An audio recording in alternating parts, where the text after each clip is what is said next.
In this video, I'll be showing you guys how to fix the Untrusted Enterprise Developer prompt, how to trust the certificate, and an explanation on how it works.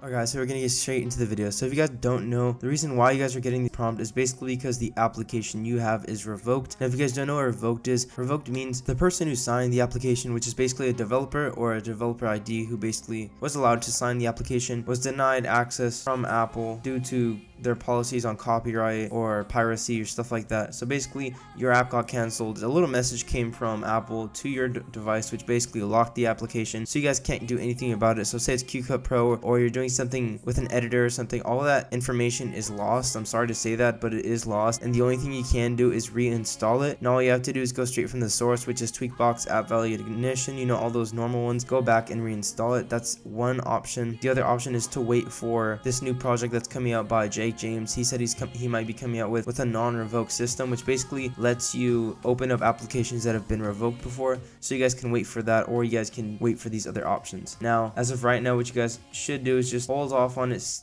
keep the app there, but it won't let you install another app, because basically if you install it again, it will erase the unsigned one. So you guys can't actually have two pairs or two copies of the same app on the same device, which is kind of harsh, but it is what it is. And basically I'm going to be showing you guys how to trust this certificate, just in case you guys came to this video without knowing how to trust it. For example, let's say you guys installed Happy Chick and it's going to say Untrusted Enterprise Developer. Now what you guys need to do is go ahead and trust it. So go into settings, then go to general, scroll down to see profiles and device management.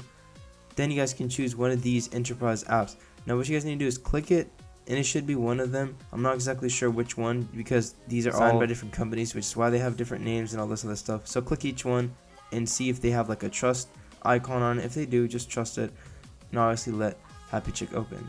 And now that you guys are allowed to open Happy Chick, that's basically your resolution on how to trust it, just in case you guys don't know, because I have been getting the same question over and over again in my comment section. So that is one fix. Alright guys, that basically wraps up this video. If you guys have any questions, comments, or concerns, leave them down in the comment section below for me. I will be answering those comments, and of course I will be making updates to this video based off my knowledge. I'm always learning, so if I don't get everything right, I will try to get my best and get it out to you guys. So if I learn anything, I'll let you guys know. Have a good one guys, stay safe, peace.